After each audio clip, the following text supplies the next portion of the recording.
5 जून बड़ा शुक्रवार, बट पूर्णिमा, ज्येष्ठ मास की पूर्णिमा, लगने जा रहा है चंद्र ग्रहण। चंद्र ग्रहण के दौरान इन जगहों पर रखते तुलसी पत्र धन की देवी माँ लक्ष्मी करेंगी धन वर्षा। राधे राधे दोस्तों, कैसे हैं आप सब। हमारे YouTube चैनल में आपका स्वागत है।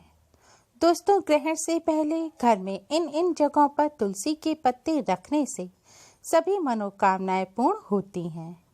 मनोकामनाएं पूर्ण होने के साथ साथ भगवान लक्ष्मी नारायण का भरपूर आशीर्वाद प्राप्त होता है, क्योंकि माँ तुलसी को माँ लक्ष्मी का ही स्वरूप माना जाता है। यदि ग्रहण से पहले आप अपने घर में इन स्थानों पर तुलसी पत्र रख देते हैं तो निश्चय ही आप सभी बुराइयों से बच जाएंगे। ग्रहण के दौरान आकाश मंडल ब्रह्मांड से जो नकारात्मक ऊर्जा आती है और वातावरण में फैल जाती हैं, वह आपके घर में प्रवेश नहीं कर पाएंगी और आपके घर में सकारात्मक ऊर्जा का संचार होगा। आपका घर पवित्र और शुद्ध रहेगा।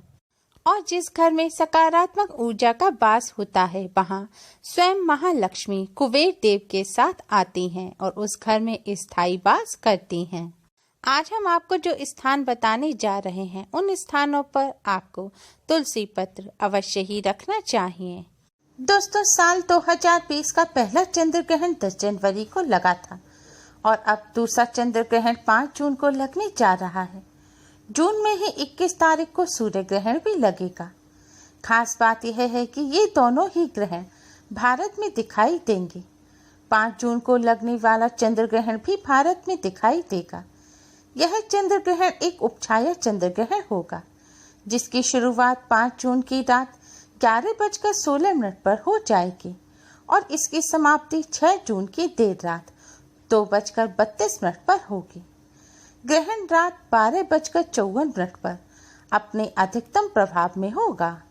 ये ग्रहण एशिया, यूरोप, ऑस्ट्रेलिया और अफ्रीका के लोग देख पाएंगे। हालांकि ये उपछाया चंद्र ग्रहण होने के कारण सामान्य चांद और ग्रहण में अंतर कर पाना मुश्किल होगा। ग्रहण के समय चांद के आकार में कोई परिवर्तन नहीं आएगा, बल्कि इसकी छवि कुछ मलिन हो जाएगी, यानी कि इस दौरान चांद मटमैला सा दिखाई देगा।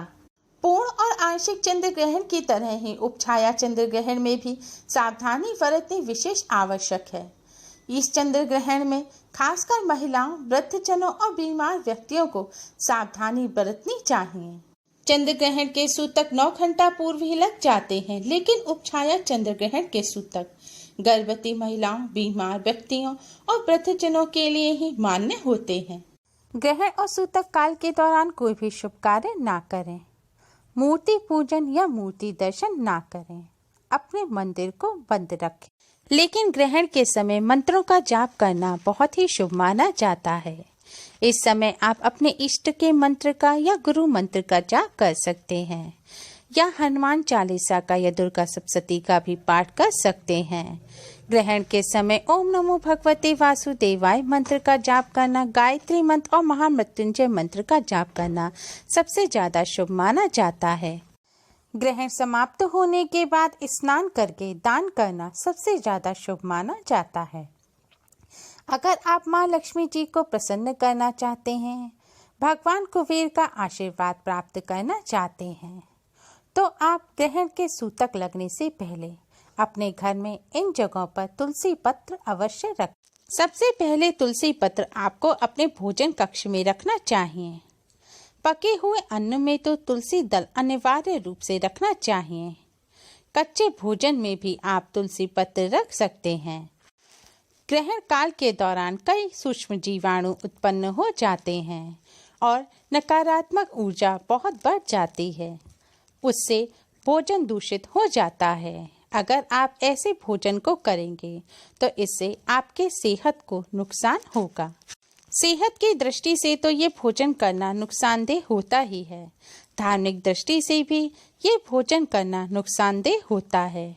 शास्त्रों में ऐसे भोजन को करना वर्जित बताया गया है। इसलिए ग्रहण के सूतक लगने से पहले ही पके हुए अन्न में तुलसी पत्र अवश्य डाल दें।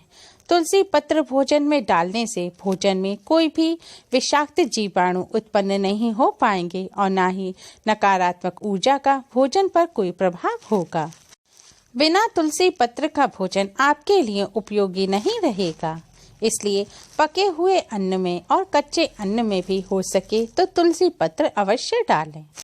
भोजन के साथ ही जल के स्थान पर भी आपको तुलसी पत्र अवश्य ही रखना चाहिए। आप अपनी जल की बाल्टी में, मटके में भी तुलसी पत्र डाल सकते हैं या पानी की टंकी में भी तुलसी पत्र डाल सकते हैं, या आपके यहाँ फिल्टर लगा है, प्योरीफायर है, तो आप उसमें भी तुलसी पत्र डाल सकते हैं, या फिर उसके ऊपर या उसके पास तुलसी पत्र अवश्य रखें। ये आपके लिए अति शुभ रहेगा और ग्रहण का दुष्प्रभाव जल पर नहीं पड़ेगा और जल दूषित नहीं होगा। इसके अलावा आपको अपने बिस्तर, गद्दे, रजाई या तकिए के नीचे भी तुलसी पत्र अवश्य रखना चाहिए। और आपके जो धुले हुए कपड़े रखे हैं, जो पहनने के कपड़े हैं या फिर चादर वगैरह हैं, बिछाने के कपड़े हैं, उनके पास भी आपको तुलसी पत्र अनिवार्य रूप से रखना चाहिए। इसके अलावा आपको अपने देव स्थान यानी कि मंदिर में भी तुलसी पत्र अवश्य ही रखना चाहिए। आप भगवान जी के लिए जो जल का पात्र रखते हैं या भोग रखते हैं, उसमें भी तुलसी पत्र अवश्य डालें। इसके अलावा अपने पूजन की सामग्री में भी आपको तुलसी पत्र अवश्य ही रखना चाहिए। धार्मिक ग्रंथों पर भी तुलसी पत्र अवश्य ही रखना चाहिए। इसके अलावा आप अपने धन रखने के स्थान पर, अपने तिजोरी में, पर्स में या दुकान में, गल्ले में, लॉकर में भी आप तुलसी पत्र अवश्य ही रखें। साथ ही आप अपने सोना, चांदी, जेवर जहां पर रखते हैं, वहां पर भी आपको तुलसी पत्र अनिवार्य रूप से रखना चाहिए। इसके अलावा आपके जो रोजमर्रा के सामान हैं, दैनिक जीवन में आपके जो जरूरी सामान हैं, उन पे भी आपको तुलसी पत्र अवश्य ही रखना चाहिए। इसके साथ ही श्रृंगार की सामग्री, जो मेकअप की सामग्री है, वहां पर आप तुलसी पत्र अवश्य ही रखें। साथ ही आप किताब पढ़ते हैं, आप विद्यार्थी हैं, तो आपको अपनी किताबों में भी तुलसी पत्र अवश्य ही रख देना चाहिए। ऐसा करने से धन की देवी महालक्ष्मी और भगवान कुबेर का आपको भरपूर आशीर्वाद प्राप्त होगा। शास्त्रों में तुलसी पत्र को बहुत ही पवित्र माना गया है। माना गया है कि जहाँ पर तुलसी पत्र होता है, वहाँ पर माता लक्ष्मी सदैव ही वास करती हैं। दोस्तों, ग्रहण समाप्त होने के पश्चात ग्रहण के दौरान जो वस्त्र पहन रखे हैं, हो सके तो उन्हें आप किसी को दान करें। अगर दान नहीं कर सकते तो उन वस्त्रों को पहनकर ही आपको स्नान करना चाहिए। हो सके तो ग्रहण समाप्त होने के बाद चंद्रदेव का शुद्ध बिंब अवश्य देखें। घर की सफाई करें, घर में झाड़ू पोंछा करें। इसके बाद स्नान करके स्वच्छ वस्त्र धारण करें। फिर अपने मंदिर की सफाई करें, भगवान जी को स्नान कराएं और उनको भी स्वच्छ वस्त्र पहनाएं और रोजाना की तरह आप पूजन करें। इसके बाद आपने जहाँ जहाँ तुलसी पत्र रखे हैं, उन सबको इकट्ठा करें और अब इन सब तुलसी पत्र को आप शुद्ध बहते हुए जल में विसर्जित कर दें, यानी कि जल में प्रवाहित कर दें। फिर घर आकर अपने पूरे घर में गंगा जल का छिड़काव कर लें। इस उपाय को करने के साथ साथ शास्त्रों में बताए गए कुछ कार्य ऐसे हैं जिन्हें ग्रहण और सूतक काल के दौरान भूलकर भी नहीं करना चाहिए। ग्रहण और सूतक काल के दौरान तुलसी दल ना तोड़ें, तुलसी जी को स्पर्श ना करें। अगर आपने तुलसी दल सूतक लगने से पहले नहीं तोड़े हैं, तो आप अपने आप गिरे हुए जो तुलसी दल होते हैं उन्हें ले सकते हैं, या फिर भगवान जी को पहले भोग लगाए हुए जो तुलसी दल हैं, सूखे हुए तुलसी दल हैं, उन्हें भी ले सकते हैं। भगवान जी के दर्शन ना करें, मंदिर के पट ग्रहण के सूतक लगने से पहले ही बंद कर दें। भगवान जी के सामने दीपक भी ना जलाएं। भोजन ना पकाएं, भोजन ना करें, नाखून ना काटें, बाल ना काटें, दाढ़ी मूछ ना बनवाएं, ग्रहण ना देखें और ना ही ग्रहण की छाया में जाएं। ग्रहण काल के दौरान नकारात्मक ऊर्जा बढ़ जाती है और नकारात्मक शक्तियां भी हावी होने लगती हैं। इसलिए ग्रहण काल के दौरान सौंदर्य प्रसाधन ना लगाएं, सजे सपने नहीं। महिलाएं अपने बाल बांध कर रखें। ब्रह्मचर्य व्रत का पालन करें। मांस मदिरा का सेवन ना करें। लड़ाई झगड़ा या वाद विवाद ना करें। ज्यादा से ज्यादा अपने इष्ट का ध्यान करें।